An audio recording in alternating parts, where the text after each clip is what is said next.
semestre de 2026 está chegando ao final e eu vim trazer para vocês todos os livros que eu li esse ano, com as resenhas, os livros bons, livros ruins, e no vídeo de hoje a gente vai conversar sobre cada um deles.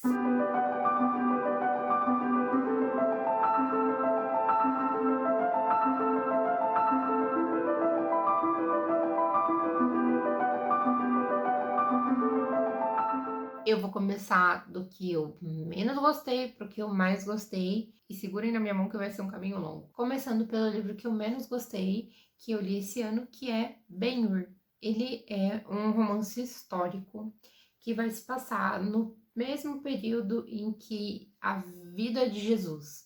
Então ele começa com o nascimento de Jesus e termina com a morte dele, mas o personagem principal não é Jesus. O personagem principal é Ben-Hur. Ben-Hur era um judeu de uma família rica que, depois de uma artimanha arquitetada ali por um amigo dele, perde tudo. A mãe, a irmã vai presa, ele vai preso e a vida dele ali vira de ponta cabeça. Ele é enviado para ser tripulante dos navios romanos, então ele fica ali com aquele trabalho de remador dos navios. Ali ele vai, enfim, ter toda a trajetória dele de busca vingança, busca por justiça. É um livro com um viés muito forte cristão. Foi o que me trouxe menos vontade de continuar lendo este livro. Essa cara de sermão, né? Estou no grande sermão da igreja. Então tem toda essa jornada desse jovem sofredor, mas que ele não tá sempre ali pensando na mãe, na irmã, e ele nunca, né, faz nada errado na vida dele. E aí, de repente, ele esbarra com Jesus e Jesus muda a vida dele. E é isso, uma grande pregação. Foi o que eu senti desse livro. A intenção do Lew Wallace, quando ele escreveu esse livro, de uma certa forma foi ser um grande sermão. Então, se você é cristão, talvez você goste muito mais do que eu do livro. Talvez você consiga ali tirar uma certa inspiração pelo Ben-Hur, ser inspirado por ele, mas não foi meu caso. É um livro comprido e bem arrastado.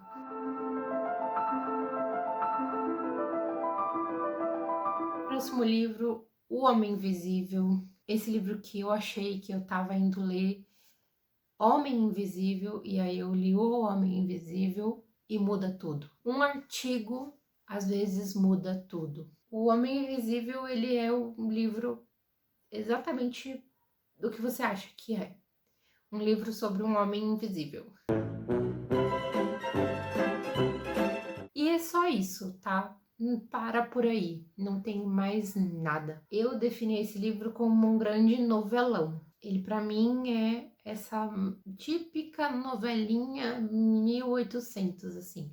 Um livro de puro entretenimento para massa. Então você tem esse homem meio misterioso que chega nessa cidade pequenininha, pedindo ali uma vaga no hotelzinho da cidade, e esse homem tá todo coberto, todo enfaixado, e fica esse burburinho, né? Quem é esse homem? Por que ele tá assim? Será que ele sofreu um acidente? Será que ele é um bandido? O que que ele é? E aí se descobre que esse homem é um homem invisível e cria-se o pandemônio ali naquela cidadezinha.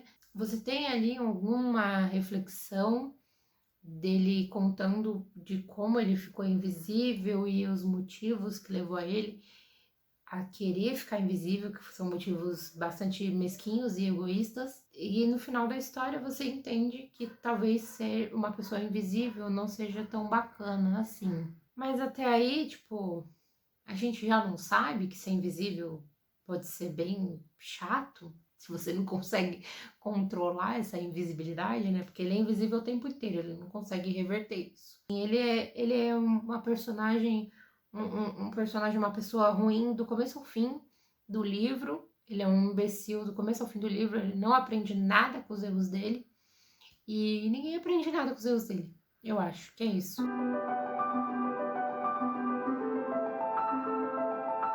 Terceiro livro da nossa lista, temos Os Segredos de Colin Bridgerton, da série dos Bridgertons. Se você não conhece a série dos Bridgertons, são livros de romance. Cada livro traz a história de um dos irmãos, são 8 irmãos, e aí cada irmão em um livro encontra o amor da sua vida. Tá? São livrinhos assim bem fáceis de ler, rápidos de ler, não tem nenhuma grande história por trás, porque me perguntam assim, questão de, histórico, né? Mas é romance histórico? Eu acho que é mais romance do que histórico. Eu não vejo muita história mesmo. Obviamente que ele é ambientado na era vitoriana, mas ele só traz isso, assim, a ambientação histórica. Não necessariamente ele traz contexto político, enfim, da época. Os Segredos do Colin Bridgerton é o quarto livro da série, diferente da série da Netflix, que é a terceira temporada. O que eu achei desse livro? Achei um livro fraco. Não gostei e fiquei bastante decepcionada, porque o Colin, nos outros livros, é um dos meus personagens favoritos, porque o Colin, ele é muito bem-humorado, ele é o irmão mais legal, ele é sempre que faz as tiradas, assim, com os outros irmãos, né, que faz aquele bullying entre irmãos, ele é que sempre tá protagonizando esse bullying entre irmãos. Mas, nesse livro dele, ele vira um chato de galocha. E aí, entra a questão de que as pessoas não gostaram muito da temporada do Colin, da série da Netflix. É porque o livro é chato mesmo, não é porque a Netflix fez um mau trabalho, é porque realmente a história é meio merda mesmo. Então não tinha muito o que eles fazerem, porque o livro é o mais fraco até agora. Segue para mim na primeira posição o segundo livro, que é O Visconde que Me Amava, que também deu a melhor temporada, que foi a segunda temporada da série. Então as coisas estão se casando pra mim, né? É um livro de romance, então não tem muito o que falar. É um menino que conhece uma menina e eles se apaixonam e ficam juntos. Importante dizer que os livros da série dos Bridgertons contêm conteúdo adulto.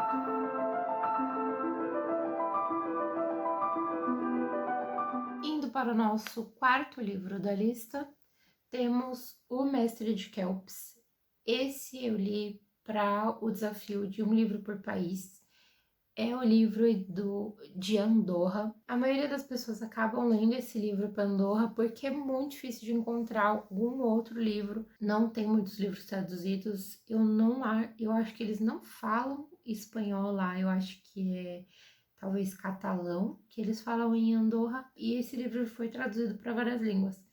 Então eu dei uma pesquisada, tentei encontrar mais alguma outra coisa, mas não consegui. E por que eu estou me justificando em relação a isso? Porque o Mestre de Kelps não fala sobre Andorra.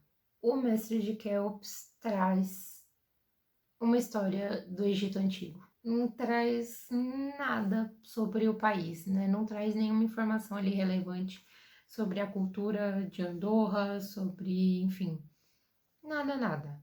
É um livro sobre o Egito Antigo. Pelo menos é um livro que traz ali um entretenimentozinho, né? Até por isso eu dei 3 estrelas para ele. O livro começa com uma menina que é escrava fazendo uma viagem. Um ladrão invade esse acampamento em que ela tá com esse patrão dela, enfim. E eles acabam tendo uma noite ali, mas... E ela acaba ficando grávida. Ele vai embora na manhã seguinte e ela acaba engravidando. E nisso esse patrão dela vende ela para uma família, já que ela tá grávida. Essa família tá também com a esposa grávida, né? Ela fica grávida meio que ali junto. Então as duas têm uns filhos perto um do outro, e esse menino, filho dessa escrava, ele vai ficar meio que como uma sombrinha ali desse filho do patrão, e nisso ele vai aprender, vai estudar junto com o menino ali, né, meio que por fora, né, ele fica observando e vai aprendendo as coisas por observação. Acontecem coisas e esse menino vai parar, já mais velho, vai parar no palácio do faraó, e ele vira o mestre de Kelps, sendo Kelps um dos príncipes. Tem todo o desenvolvimento ali, que eu não vou falar para vocês para não dar spoiler.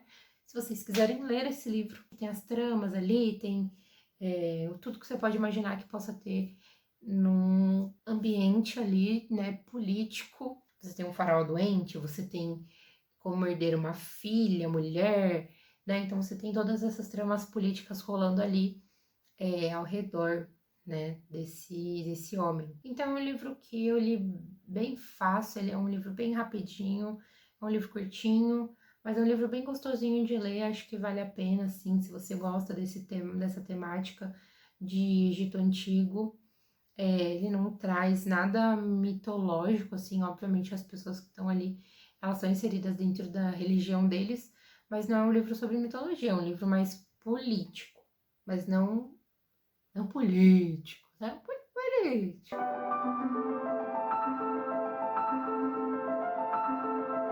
O quinto livro da lista vai ser um livro que eu acho bem legal de trazer para vocês, porque eu imagino que muita gente não conhece. A maioria dos livros aqui não são grandes blockbusters das livrarias, né, que eu vou trazer aqui para vocês. Mas esse livro em específico, eu conheci esse livro através do lançamento, que eu estive no lançamento desse livro. Então eu conheci o autor e ele meio que apresentou ali pra gente esse livro, né? Então eu conheci o livro porque o autor do livro me apresentou ao livro. E eu achei a história muito interessante do ponto de vista de novidade no mercado. E qual é o livro, Letícia?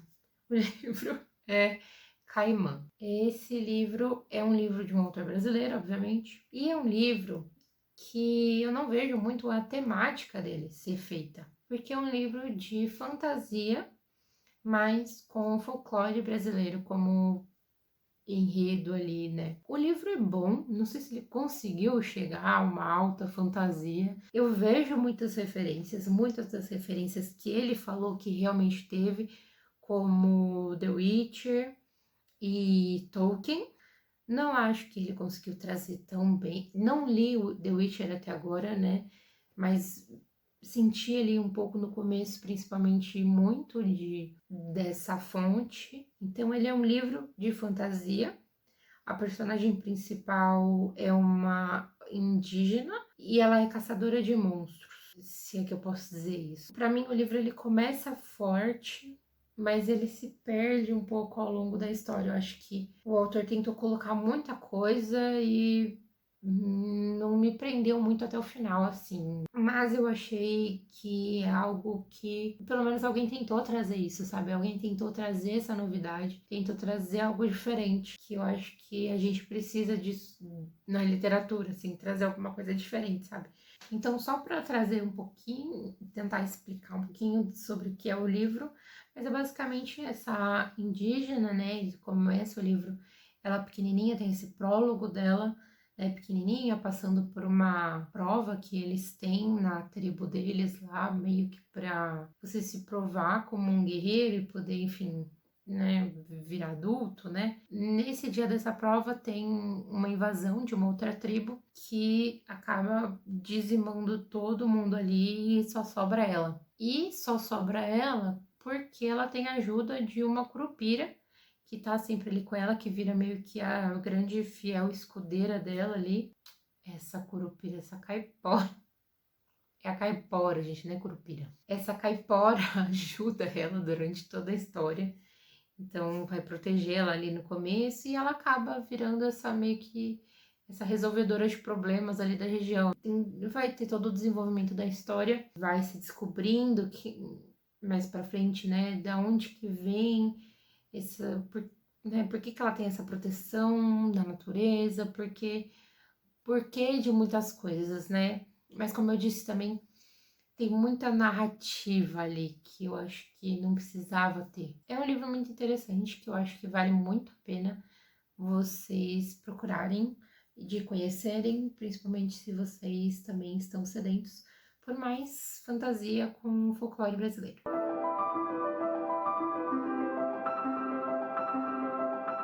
Sexto livro da lista é O Pêndulo de Foucault. É meu primeiro livro do Humberto Eco, eu não li O Nome da Rosa ainda. Não me pegou muito não esse livro. Eu tive um problema inicialmente logo no primeiro capítulo que me pegou de surpresa e é um problema que persistiu ao longo do livro inteiro, que é a questão da linguagem. Eu não acho que seja Humberto Eco, eu acho que seja a temática do livro. A temática do Pêndulo de Foucault, ele vai trazer essas pessoas que são muito assim das teorias da conspiração. Então ele vai trazer muito templário, esses misticismo, Rosa Cruz e não sei o que. E eu não tenho muito conhecimento sobre tudo isso. Então, em vários momentos ali, eu me perco completamente, principalmente quando eles começam a usar uns linguajares muito peculiares ali, os personagens, né? Começam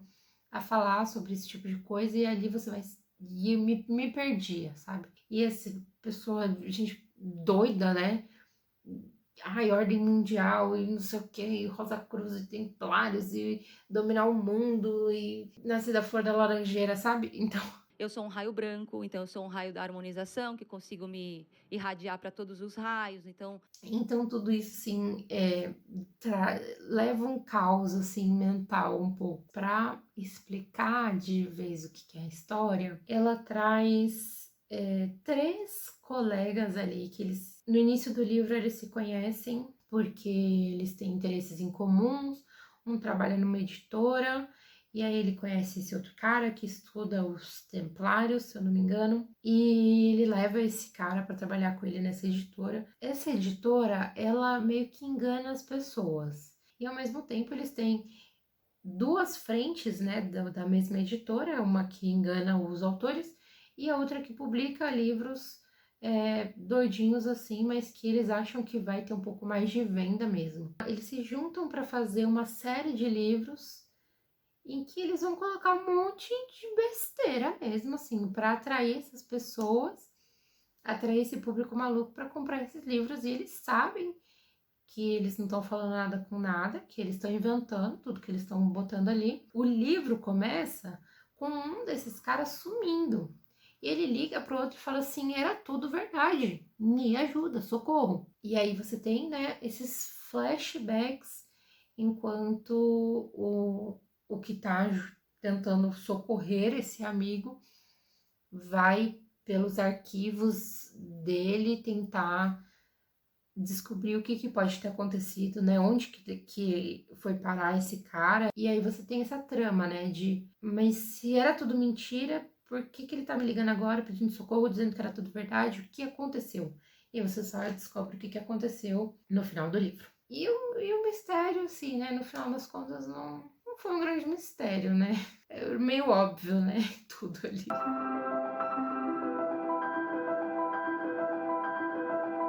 O próximo livro é um livro complicado. Meus colegas sabem o quanto eu penei com esse livro, que é o 2666. 2666. Por quê que eu sofri tanto com esse livro? Primeiro porque é um livro, acho que de mais de 800 páginas. E segundo porque o livro só traz o ponto dele com mais de 60% do livro. É sofrível. Não porque o livro é ruim, mas porque você não tem algo te prendendo, né? Você não tem esses ganchos que te prendem, que você fala assim, caramba, ai, eu tô curiosa para. Esse livro, ele é dividido em 5 partes. Num primeiro momento seriam 5 livros diferentes. Que bom que tomaram a decisão de botar 5 livros diferentes, porque ninguém ia ir pro segundo, porque cada um é uma história em si próprio. Eles se interligam por personagens que aparecem, né? Então eles têm uma linha narrativa entre eles, mas é uma linha muito fina. O interessante mesmo, o grosso, o ponto em que ele quer chegar só acontece no quarto livro. Então, para explicar para vocês, o primeiro livro ele traz 4 personagens principais, são 4 pesquisadores que trabalham, né, pesquisando um autor alemão. Esse autor, ele é um autor que ninguém nunca viu, ninguém nunca... E eles têm muito a vontade de encontrar com esse autor, porque eles admiram muito a obra dele. Então, em determinado ponto da história, eles vão até o México, porque eles escutam que lá que talvez ele estava lá. O segundo livro é a história de um outro pesquisador, professor pesquisador, que esses outros conheceram, né, lá no México, então ele mora no México. É um pouquinho ali da história dele, né, dele conhecendo a esposa dele largando ele com a filha lá, e ele... O terceiro livro é um jornalista americano que vai para o México cobrir uma luta de boxe. E aí ele conhece a filha desse outro cara. O fio que liga, esse fiozinho que liga, essas histórias é que nessa cidade está tendo muitos assassinatos de mulheres. E aí no quarto livro você tem realmente falando sobre esse problema que está rolando ali naquela cidade. Isso realmente aconteceu em uma cidade do México, que eu não vou lembrar, mas eu vou deixar aqui o nome dessa cidade que teve mesmo essa onda de crimes, e esses crimes ficavam sem solução. E é isso que ele traz nesse livro, né? Nesse quarto livro. Você vê que a polícia não está preocupada em entender o que está acontecendo. E é sobre isso o livro, é sobre esse descaso com essas mulheres. E esse quarto livro é o mais interessante de todos, obviamente. E eu gosto disso, eu gosto de livros que mexem comigo, que me trazem alguma reflexão. E só para não ficar de fora, o quinto livro traz a história daquele autor do primeiro livro. E eu não vou falar muito mais do que isso, porque senão é spoiler.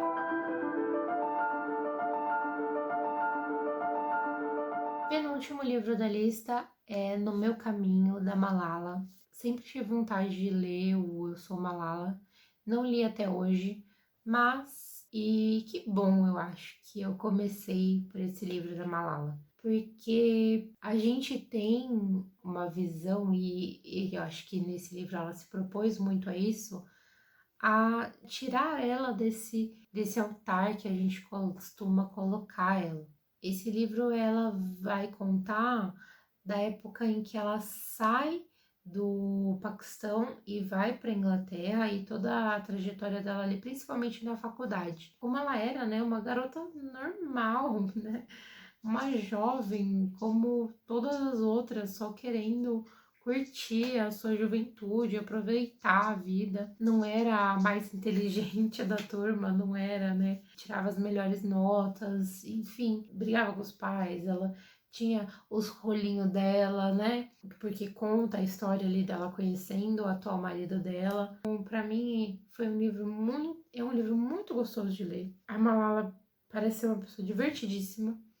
Depois disso, de eu ter terminado de ler o livro, eu fui seguir ela nas redes sociais, e você vê que é meme atrás de meme. Então ela realmente, assim, parece ser uma pessoa divertida, e é isso que ela traz no livro dela, né? É esse outro lado dela, esse lado humano dela, não esse lado de, nossa, a menina que sofreu atentado. É uma jovem tentando equilibrar o fato de que o mundo inteiro quer um discurso dela e ela só quer passar na matéria.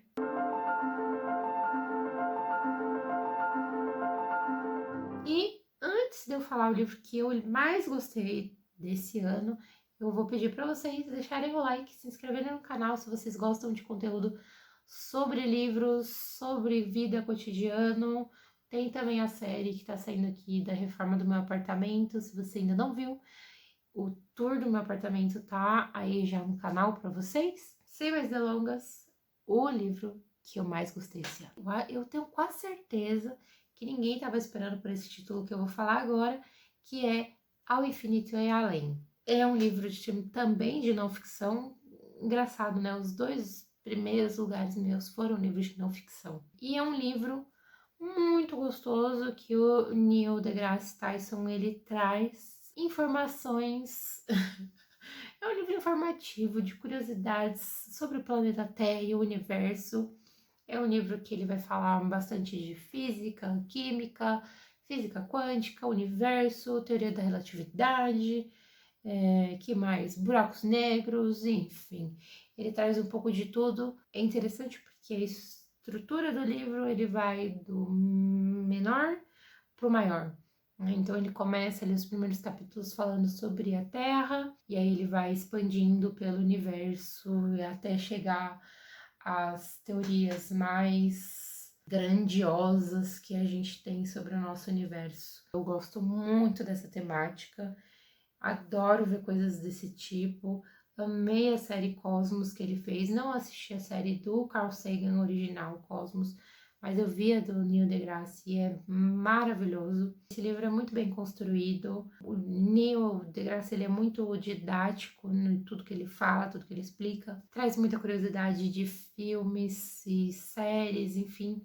Então é um livro de ciência, mas também de cultura pop. Recomendo muito se você gosta do tema, porque esse livro tá, assim, imperdível, tá bom demais, demais, demais.